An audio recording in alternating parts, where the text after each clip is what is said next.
Bonjour à tous et bienvenue sur Usitility. Aujourd'hui, nous allons voir comment jouer à Wyrmwild, Monster Trail Global sur PC en utilisant le tout nouveau BlueStacks 5, qui est conçu pour une vitesse fulgurante et une action de haute intensité. Nous pourrons facilement télécharger et installer Wyrmwild, Monster Trail Global et profiter du jeu sur notre PC Windows avec un clavier, une souris et un grand écran grâce à BlueStacks 5, qui est l'émulateur Android que nous recommandons pour jouer à Wyrmwild, Monster Trail Global. Alors sans plus attendre, passons à l'action. Tout d'abord mes amis, la toute première action à réaliser est d'ouvrir notre navigateur internet préféré. Nous avons ouvert à l'écran celui que nous utilisons le plus. Passons à la prochaine URL que je mets en évidence avec du vert. Vous la voyez sur cet écran. Vous n'avez pas besoin de saisir cette URL, parce qu'il y a un lien cliquable dans la description de cette vidéo et dans le tout premier commentaire épinglé. Après avoir cliqué sur le lien, nous arrivons ici sur le site internet de BlueStacks qui est, vous l'aurez deviné, l'émulateur pour Android que nous allons utiliser pour lancer à Wyrmwild, Monster Trail Global sur PC. Comme vous pouvez le remarquer à l'écran, l'usage de l'émulateur ajoute quantité d'atouts, contrôle personnalisable, instances multiples, synchronisation de ces instances, macros, scripts, FPS plus élevés, et bien plus encore. Il est temps de lancer le téléchargement de Wyrmwild, Monster Trail Global en cliquant sur le bouton jouer sur BlueStacks que j'ai marqué avec du vert. Nous cliquons ensuite sur ce bouton de téléchargement.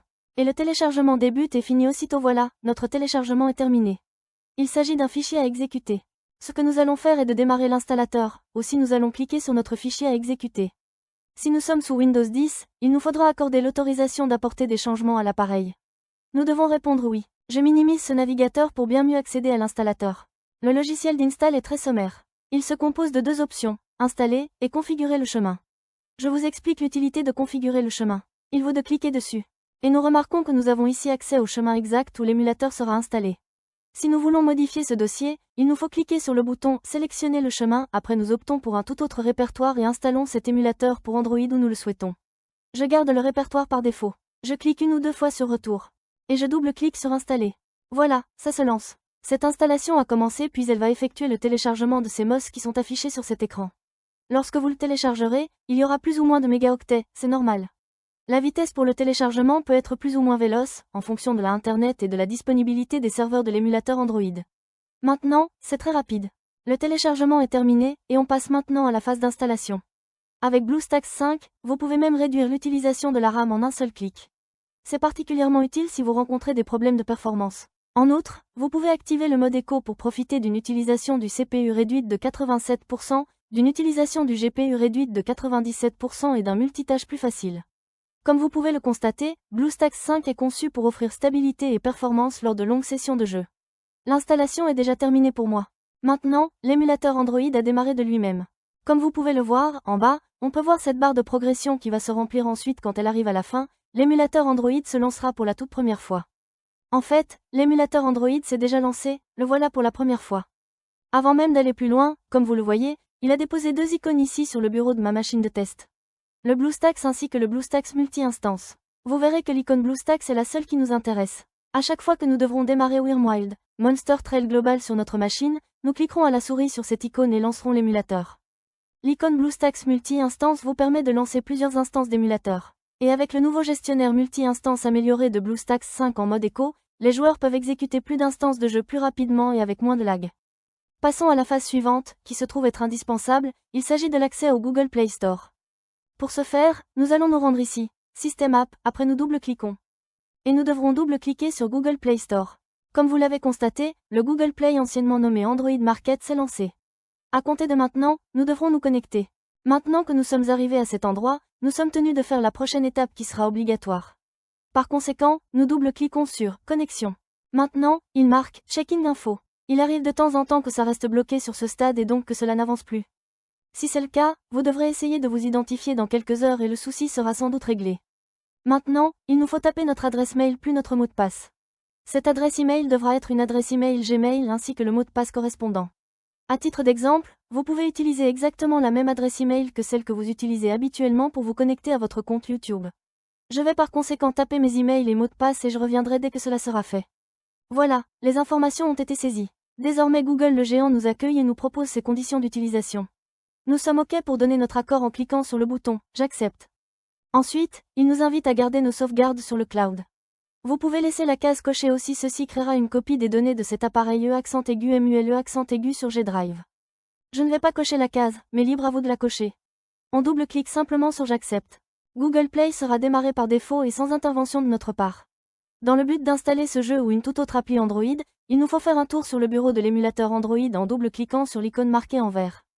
Désormais, puisque nous avons accédé au bureau de l'émulateur Android, nous découvrons que nous pouvons utiliser le bouton Installer le jeu. Nous cliquons une ou deux fois sur ce bouton. Ici, nous avons sous les yeux notre jeu.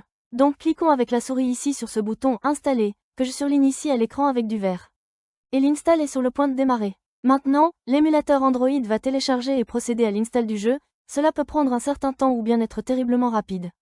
Tout est en fonction du type de connexion Internet. Ça y est, notre install est déjà fini. À ce stade, retournons sur le bureau de notre émulateur en cliquant avec la souris sur ce bouton que je surligne avec du vert, afin de démarrer Wyrmwild, Monster Trail Global pour la première fois. Nous arrivons à nouveau sur le bureau de notre émulateur, et nous allons devoir cliquer gauche sur cette nouvelle icône Wyrmwild, Monster Trail Global qui a été mise ici. Le jeu est démarré pour la toute première fois. C'est cool, je peux cliquer avec notre souris où je veux sur l'écran mais également aussi utiliser le clavier. Je vais commenter le niveau de volume de l'émulateur Android. C'est ici même. Nous découvrons ensemble l'icône d'un volume plus élevé et l'icône de diminution du volume. De la sorte, nous ne sommes pas tributaires du volume de notre ordinateur sous Windows pour monter le son ou diminuer l'audio de notre émulateur Android. Et pour apprécier au max cette expérience de jeu, nous avons la possibilité de lancer l'application de jeu sur notre grand écran. Pour y parvenir, nous avons deux choix. Voici la toute première occasion où nous cliquons ou double-cliquons sur l'icône que je vous mets en évidence en vert. Et élargissons notre écran, en laissant une bordure en haut, une à droite et une tout en bas. Si l'on a envie de basculer le jeu ou une toute autre appli Android en plein écran, on clique une ou deux fois sur l'icône que vous voyez ici. Et nous pourrions tout de suite démarrer le jeu en mode plein écran. Afin de revenir en écran normal, pressez simplement sur la touche F11. Et nous voilà revenus en mode écran habituel. Maintenant je vais vous parler du mapping du clavier qui se trouve être très utile à comprendre. De cette façon, nous saurons comment nous lancer ce jeu plus commodément. La toute première action à faire est de cliquer gauche sur l'icône de clavier. Et là, vous allez pouvoir opérer les réglages utiles. Je vais aller à l'essentiel en conservant la configuration par défaut, cependant si vous souhaitez la remplacer par une autre, vous avez tout ce qu'il vous faut pour le faire sans aucun danger. Comme vous pouvez le constater, l'émulateur Android est complètement dans notre langue. Cependant, il arrive de temps à autre que l'émulateur Android soit booté dans une autre langue, par exemple en allemand. Et pour le repasser dans notre langue, nous venons ici sur cette icône en forme de roue dentée. Et ici, dans Autres paramètres, nous double-cliquons sur le menu déroulant « Langue ». Nous allons pouvoir sélectionner la langue que nous voulons, français, anglais, mandarin, etc. Une fois la langue choisie, c'est le moment de sauvegarder, l'émulateur Android reboot ainsi le jeu. La prochaine fois que nous le démarrerons, nous accueillera également la langue de notre choix. Maintenant, il existe un aspect supplémentaire dont nous devons aussi tenir compte, et c'est que nous recevrons un email nous informant qu'un nouvel appareil est connecté à notre compte Google. Cet email sert à vérifier si nous avons établi la connexion de cet appareil. Effectivement, c'est bien le cas, il n'y a aucune raison de s'inquiéter, car en effet, l'émulateur simule un appareil Android. Et pour voir quel type d'appareil a été accent aigu et muet accent aigu, retournons à cet endroit, à la célèbre roue dentée et cliquons dessus. Et nous nous rendons à cet emplacement à l'option « Modèle ». Nous venons de découvrir que l'émulateur Android reproduit le comportement d'un smartphone de la marque Samsung. Nous allons donc recevoir un courriel indiquant qu'un nouvel appareil de la marque Samsung s'est connecté à notre compte Google. C'est tout pour ce tuto vidéo chers amis. Je souhaite de tout cœur qu'il vous ait plu, et mieux encore qu'il vous aura été utile. Si c'est le cas, donnez-lui un bon like, abonnez-vous. Et si vous souhaitez laisser un commentaire, des questions à me poser ou bien des suggestions, laissez-les dans la boîte de commentaires en bas de la vidéo. Cliquez gauche sur l'une des vidéos qui s'affichent sur votre écran et on se retrouve dans les prochaines vidéos. A plus.